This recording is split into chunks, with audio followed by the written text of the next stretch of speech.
Welcome to the Profitable Painter Podcast. The mission of this podcast is simple: to help you navigate the financial and tax aspects of starting, running, and scaling a professional painting business. From the brushes and ladders to the spreadsheets and balance sheets, we've got you covered. But before we dive in, a quick word of caution. While we strive to provide accurate and up-to-date financial and tax information, nothing you hear on this podcast should be considered as financial advice specifically for you or your business. We're here to share general knowledge and experiences, not to replace the tailored advice you get from a professional financial advisor or tax consultant. We strongly recommend you seeking individualized advice before making any significant financial decisions. Welcome to the Profitable Painter Podcast, the show where painting contractors learn how to boost profits, cut taxes, and build a business that works for them. I'm your host, Daniel Honan, CPA and former painting business owner, and your guide to mastering your numbers that drive success. So let's dive in and make your business more profitable, one episode at a time. I'm super excited today to talk to Zane Zeman. Welcome to the podcast, Zane. Hey, thanks for having me, Daniel. Now, you have a really fascinating story. I think a lot of people are going to get a ton out of this episode. Super excited to jump into things. So, could you kind of give folks an idea of where you got started in the painting industry and what have been some major milestones so far? Yeah, sure. So, as you know, a little bit of a unique background. Not a painter historically. I come from a corporate finance background. Um, I'm originally from Florida and moved out to Colorado about 4 years ago, back in 2021. I was working remotely at my corporate finance job and got to the point where working remotely was at once the best thing in my life and then quickly became the worst thing. I was just working alone in my office, living alone, and really not feeling fulfilled about what I was doing. So started to explore kind of alternative options. And that's what led me to Cody Sanchez and her entrepreneurship group, which is called Contrarian Thinking, which teaches people how to become owners through acquisition, so buying small businesses. Mm. So I took a business buying course. I started evaluating deals and eventually stumbled upon a local painting company here in Denver, Colorado, where the seller was getting ready to retire. We went through the acquisition process, and it's been about 15 months now since I acquired the company. So past my 1 year mark as an owner operator, and everything's been going pretty well. It's a totally different world than the corporate life, but definitely loving it and would do it again. Yeah, that's a pretty unique story, and it seems to be something that's happening more often now. It's there's a ton of acquisitions, or at least the quantity of acquisitions seem to be going up from my perspective the last few years. And uh, I think it's probably a combination of factors, but I know private equity is interested in the trades and painting businesses. There just seems to be more interest in acquiring companies and combining them, uh, and and I think a lot of folks are probably a little bit intimidated with that. I think some folks want to sell, but the idea of buying painting businesses to grow or like to start a company or to grow your own current company, it seems pretty intimidating to most folks. So what like how did you get to that place where you're like, yeah, let me go out and just buy a painting business? Like what was the driving factor there? I know you were trying to get out of the corporate finance world. Why buy instead of just start your own business? Yeah, that's a great question. I really just didn't have the appetite to start something from scratch. I didn't want to go from a comfortable, cushiony salary to nothing for a period of time. I think some people would look at me and say I'm incredibly risky for buying a business, but to me, that was the more risk adverse thing to do is to buy something that's currently cash flowing.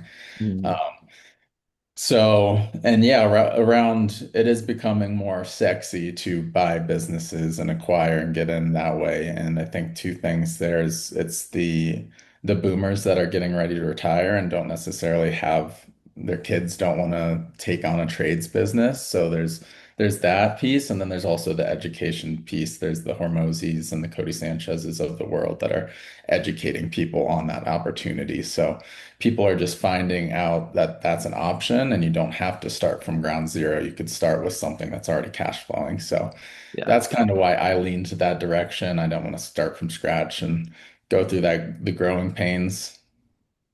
Yeah, that makes a lot of sense. And that also with the boomer generation retiring and kids these days they get their degree in social studies or whatever and they don't want to do trade, they don't want to work with their hands, so now there's probably a bunch of opportunity to buy a bunch of businesses. So that's uh I think that's really insightful. And there's probably a lot more opportunity out there, I would imagine, for folks to buy their competitors as well. And could you talk a little bit about the process of buying a painting business? Because I'm sure that was tough experience. What was that like? Yeah, it was a tough experience. So from start to finish, I think it took around 5 or 6 months to actually close the deal.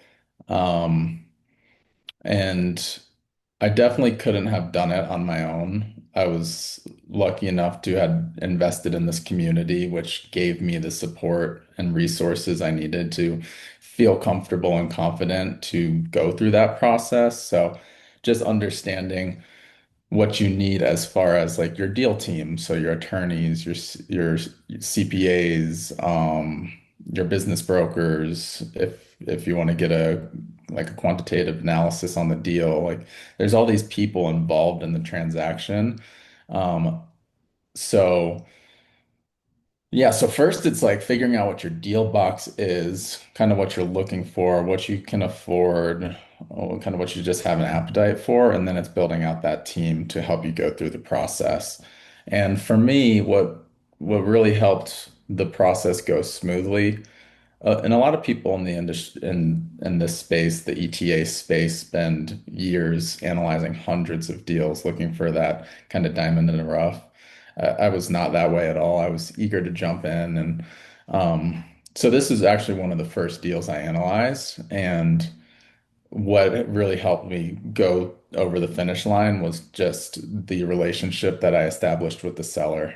He was a really good guy, high integrity individual, and you could see it in his business and his relationship with his crews and his customers. So, um, being able to build that trust throughout the process definitely helped things go smoothly, and it never felt hostile or like someone was trying to take advantage of someone else. It was just like an amicable transaction. Yeah. So it sounds like you built a good amount of trust with them. So, and I'm sure that I would guess that would make that process, that transition process, a lot easier when you actually trust the person you're buying it from. So there's no like hidden secrets that you don't know about and that kind of thing. Yeah, definitely. I mean, even with that, it's still an incredibly like challenging and stressful and scary situation. Like if you've ever purchased a home, just imagine that times 10. It's like you talk about signing your life away when you get financing from the SBA, and you know you're really you're really signing your life away, and it's just a long process. So it was pretty intense, but it was made better because of that relationship and trust that we had established and the transparency with the financials and kind of the whole story there. Yeah, that's definitely true. And I think with the so it sounded like you purchased the business with the help of the SBA loan. Um, what was that process like? Was that and that is a common tactic, like using an SBA loan to purchase another business. I've seen it many times. Um, how did that process go? Was that like a pretty easy process, or was that pretty difficult? You compared it to getting a mortgage. Was it um, like that, except on steroids? Like, how did that Yeah. work? Yeah, it's definitely like that on steroids because you're coming up with the business plan, you're providing your personal P&L for everything, all the assets you own. Um, and then like some SBA lenders might qualify you, others might not. So it's a lot more intricate and um I'd say it's a little bit more subjective. Like it's not just a standardized process. It's like the relationship with the lender comes into factor, whether they deem you um, able to run this business and like having the background knowledge. Because so like because I don't have any industry experience and train in the trades or um, running a business at all, really, they could have just turned me away strictly for that. But because I was able to kind of apply some of the things I did in the past on my resume and, make that showcase my abilities to do this, even though I didn't have the background, I was able to establish those relationships with the lenders. So it's definitely a little bit more subjective and the just the paperwork, the timeline, it takes a lot longer. It's a lot more documentation. So it's pretty intense and there's a lot of different deal structures and creative financing options. So for me, I paid 5% for the deal. I got an SBA loan for 75% and did seller financing on the other 20%. But there's a million different ways you could do that, and that's just the way I structured my deal. Worked out well for me, only 5% out of pocket. It's Yeah. pretty small cash investment to get into a cash flowing business. I mean, yeah, that's pretty awesome. Like 5% down, the bank took care of 75%, and then the person you were buying it from actually financed the other 25%. And so that's that's pretty that's a pretty good deal. So you didn't have a lot of outgoing cash, and then you get into the business, and it's already it has there's customers, it has a good amount of revenue and profit. So you step in and basically use that money to pay back the interest on the SBA loan and also the seller their piece as well. So that makes a lot of sense. So you you complete the transaction, you go through this process of buying the business, and this business is very established. It's been around, was it like 3 decades at this point or something like that? Yep, 38 years. Okay. So pretty well established business, and like you mentioned, you don't have a ton of, well, no experience in the trades up to this point. Um, and then, so I feel like you would have a pretty good sized learning curve. How did you go about tackling that? Because you're doing a lot of firsts here, like bought the business first, Yeah. running and painting business for the first time. So that seems like just a huge amount of learning to do in such a short amount of time. How did you tackle that? That's just Yeah, impressive. no doubt it's been a huge learning curve. I would say the two biggest things, one which was totally unexpected, but as I started going through the acquisition process, I started looking up just resources about the industry and stumbled upon some really good painting podcasts. So I was just listening to painting podcasts um, in my car for a couple months before I closed the business. And as you know, there's a million coaches out there in the painting industry. So getting the knowledge and information you need is pretty easily accessible to run a painting business. So I started off there, started getting a lot of information from different podcasts. And then part of the contract with the seller was that he would stay on and help me transition for 3 months. So I had hands-on training from the previous owner for 3 months. It turned out I only used him for about a month and a half before I said, all right, let me just run with this. I need to start doing things my own way. But I had him to learn from, and I still have him to ask questions to whenever, and he's always available for me. So those were the two big things that kind of helped me in that massive learning curve. Yeah, that's huge. Like, and one of the things that it seems like you're really good at is you're good at, from my perspective, and you can correct me, maybe you're not good at this, but finding the right people to learn from and like quickly learning and finding the right communities. Because you found this community for purchasing businesses, you leveraged that, learned quickly, purchased a business, didn't know the painting industry, found people that did, learn from them, and then, now you're trying to scale to the next level, so you're finding the right people to learn from. So it seems like a theme with you is like find the Yeah. people who know how to do it already and then just learn from them. Am You're I pretty spot on with that okay? observation, Daniel. I would not consider myself exceptionally smart. I don't think I'm like the highest IQ individual uh, in general. I think my superpower is getting myself in the right rooms where I'm typically on the lower end of the talent and expertise. So I'm constantly able to learn from people who are smarter than me and kind of just take their experience and learn from it and run with it. So that's kind of what I've been doing, and it's been working for me. So Yeah. planning to keep doing that. Yeah, well, I think you sell yourself short on the not being intelligent. Doing that in and of itself shows that you are intelligent. But no, I think that's an amazing way to go about it. It's just there's that saying, try to be the dumbest person in the room. Yeah. Basically try to basically associate yourself with smarter people than yourself so you can learn from them, which makes a lot of sense. Uh, so okay, you took over the business, you're learning from the owner, he's training you on how to run the business. What are some of the challenges that you faced, purchasing this business, coming in after 38 years of it being run by somebody else, and you're the the new kid on the block? Like, what are some of the challenges that you faced over the past year or so? Yeah, I mean, let's like there's been a few instances where my lack of experience has just kind of thrown people off. Like we started off with 8 pretty reliable subcontract crews. 2 of those relationships didn't stick. One of the guys, I think, just it just didn't sit with him, just getting jobs from someone with little to no experience. But I was able to maintain the other 6, and we all have great relationships, and they're happy. And I mean, so I think that all in all is a pretty good turnout as far as retention with the subcontractors.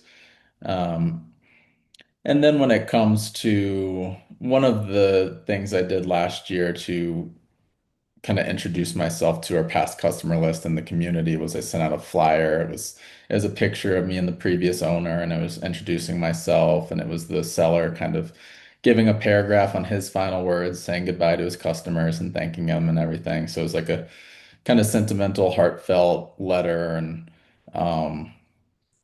so when I would go to jobs after that for any of the repeat and referral customers, they kind of knew who I was, and we could have that conversation. They're like, "Oh, you're the guy who bought the business from Kevin." And um, I don't think it was that much of like a barrier as far as them being able to trust me to still provide a good quality paint job and service, but there is that level of just having to kind of fake it till you make it. Like I don't know everything about paint or exteriors of homes. So, um, I could speak to as much as I know. And then a lot of the times I just had to be honest and transparent. Like I actually don't have an answer for you. Let me run this by like my lead foreman. He'll have an answer. He's been doing this for 30 years.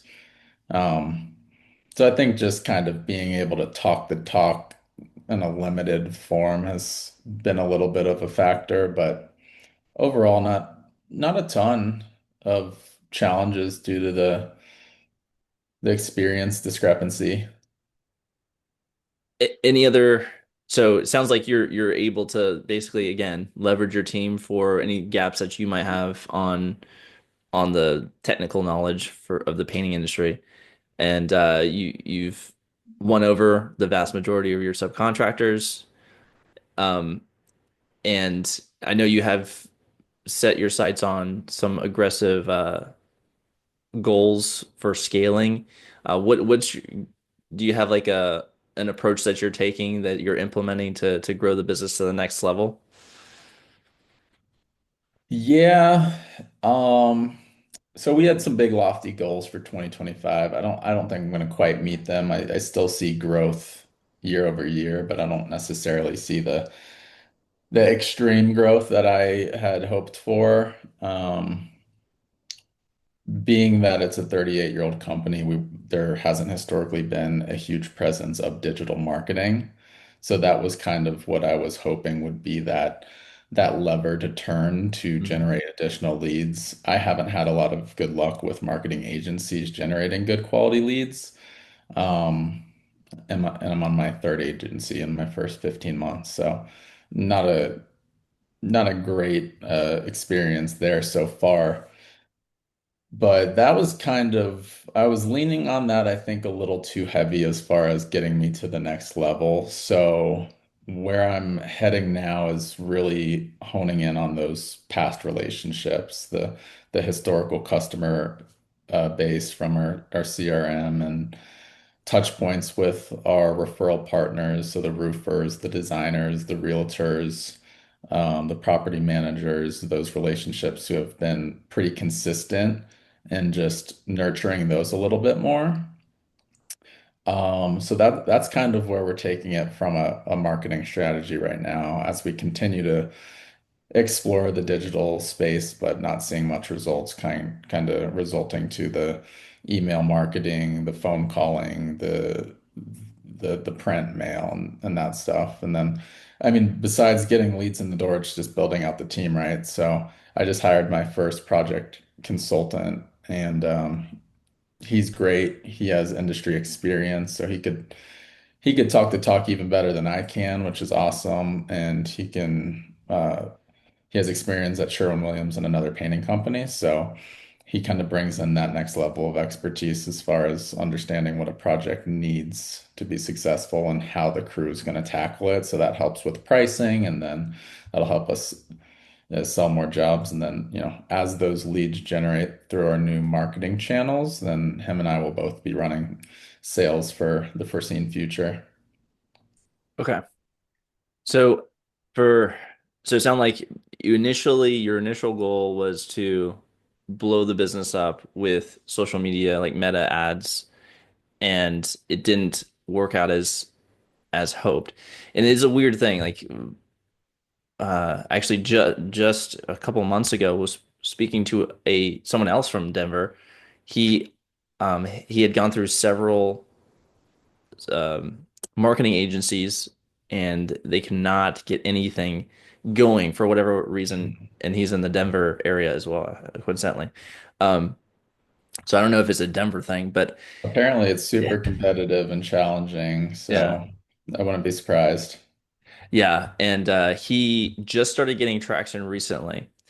And I think the from what I talked to him last month, and it was really basically pictures of his family, like him and his daughter and his wife or something. Like those started gaining traction on his Facebook ads, and so he finally cracked it. It was like over a year of it not working and him switching between agencies. But yeah, it's just like one of those weird things with social media. Sometimes, depending on your market, it like doesn't work, Yeah. and then for some reason it starts working. Um, so People so definitely like faces, and that video content and personable aspect, I think, makes a big difference. And you could see that in the results of certain ads. And that's one thing I'm also going to be working on over the next few months is kind of building more of a personal brand. So posting on social media more regularly, taking more video content and that type of thing. yeah, it's huge nowadays for business owners to be social media savvy, which I know Yeah. I personally I suck at it, but it's I'm envious of the people that are naturally good at that. Um, so Yeah, I'm not great at it either, so that's why I'm hiring someone to help facilitate exactly. the posting and the content scripting and that type of thing. Exactly. Get people who are good at it and then have them help you with it. It's another common theme there. So, so it sounds like you're shifting focus from social media, well, still trying to do it, cracking the code there, but mostly working with referral partners is kind of the strategy to grow moving forward.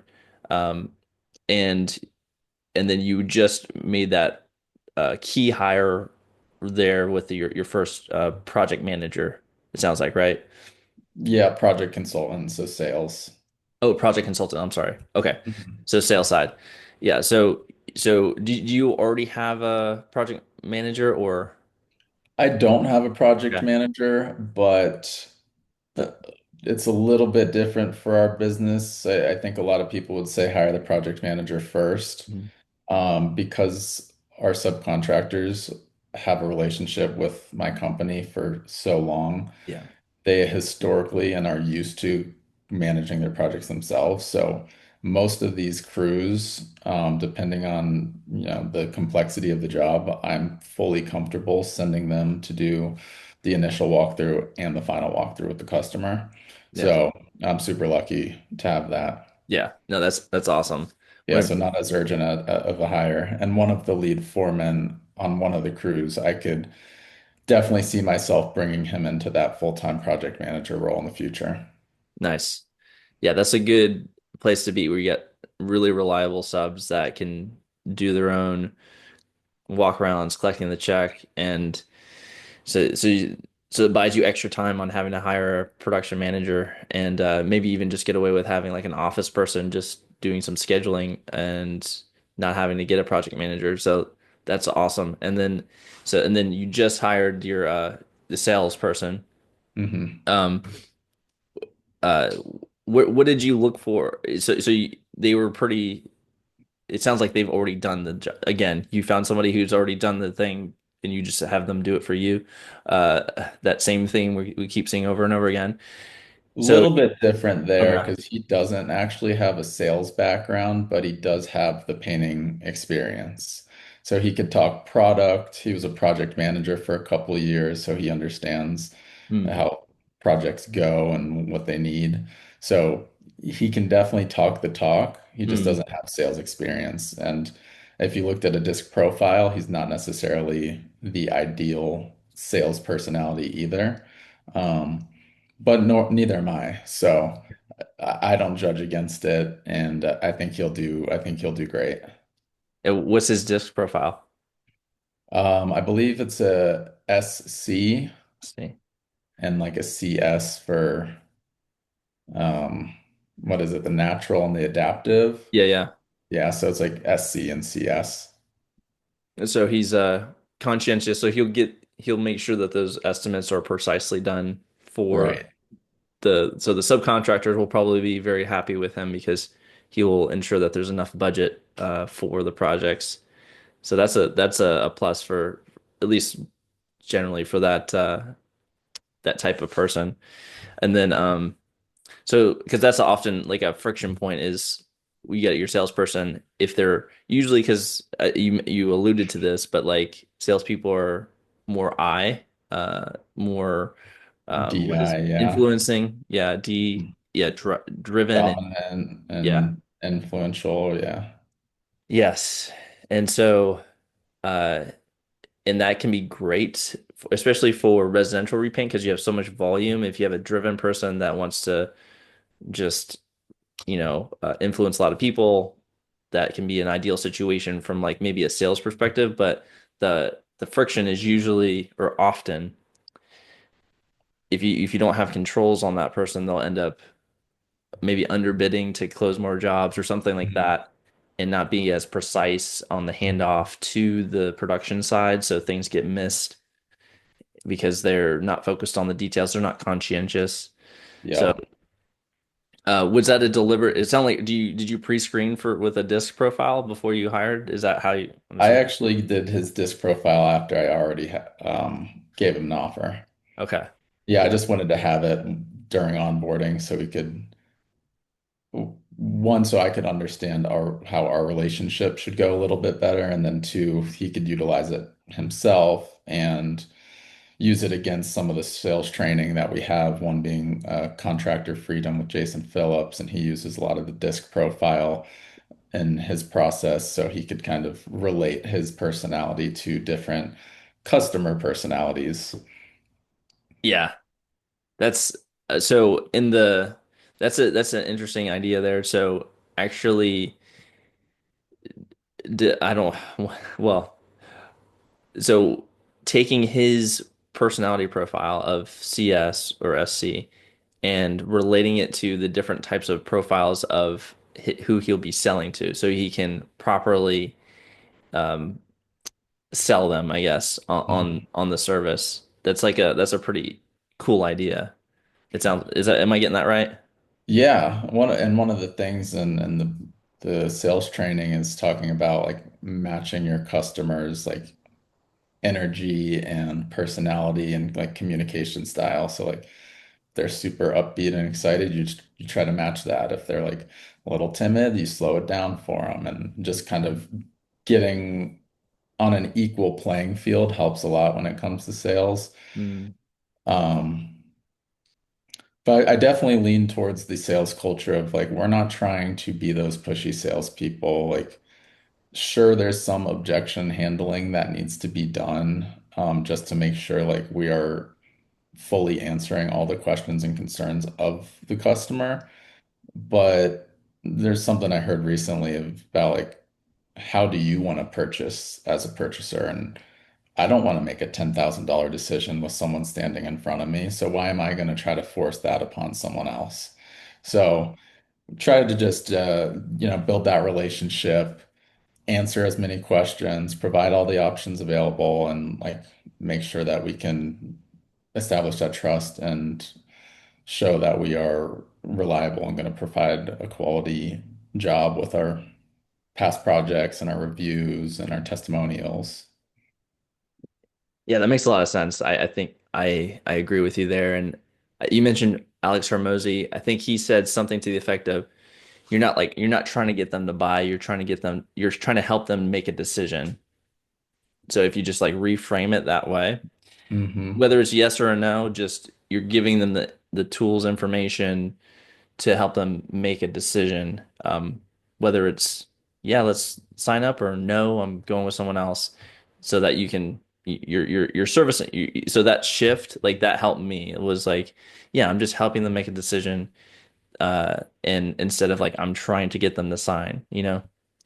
Yeah. And, best case scenario, you're helping them make a decision that they're happy about. Exactly. That's great.